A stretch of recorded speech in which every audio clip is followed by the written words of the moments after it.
حیا خود زینت ہے، بے حیائی زینت نہیں ہے، بے حیائی تو انسلٹ ہے اس کے لیے، حیا خود زینت ہے۔ کوئی بے حیا ہو تو اچھا لگتا ہے، لیکن کوئی ادب اور حیا والا ہو تو زیادہ اچھا دکھتا ہے۔ حیا انسان کے کردار کی زینت ہے۔ ایک انسان بدصورت بھی ہے لیکن با حیا، با اصول، با ادب ہے، وہ اچھا لگتا ہے۔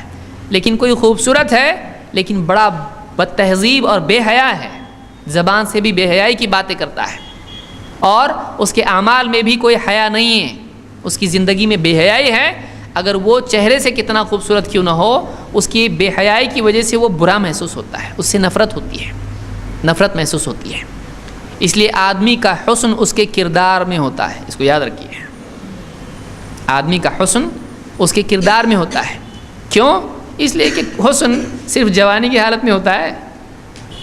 آدمی بوڑھا ہو جائے تو کیا بدصورت ہو گیا؟ واقعی آپ دیکھیے، یعنی حسن اصل انسان کی کیریکٹر میں ہوتا ہے، چاہے وہ کتنا ہی بدصورت کیوں نہ ہو۔ اگر کیریکٹر اچھا ہے، اس کا کردار اچھا ہے، وہ خوبصورت ہے۔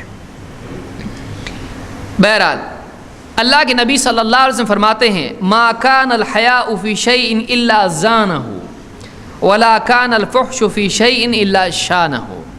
امام احمد اور امام البخاری نے الادب میں، اور امام ترمذی اور ابن ماجہ نے اس کو روایت کیا ہے، اور یہ روایت صحیح ہے۔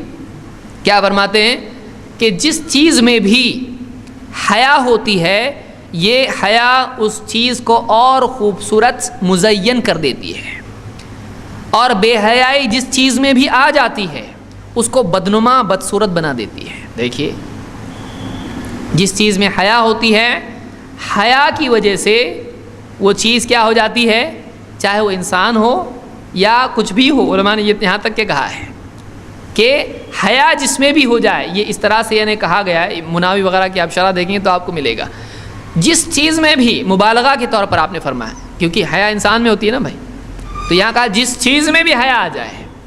حیا اتنی اونچی چیز ہے کہ کسی بھی چیز میں اس کو لے آؤ، حیا اگر اس میں آ جائے تو چیز کیا ہو جائے گی، خوبصورت بن جائے گی، زینت اس میں آ جائے گی۔ اور بے حیائی ایسی بری چیز ہے کہ جس چیز میں بے حیائی آ جائے وہ چیز کیا ہو جاتی ہے، بدنما بدصورت ہو جاتی ہے۔ تو معلوم ہوا کہ اصل زینت حیا ہے۔ اس لیے وہ خواتین جو اپنی زینت کا اظہار کرتی ہیں بے حیائی کے طور پر، وہ یہ سوچیں کہ اس سے یہ زینت نہیں ہے، یہ بے حیائی ہے۔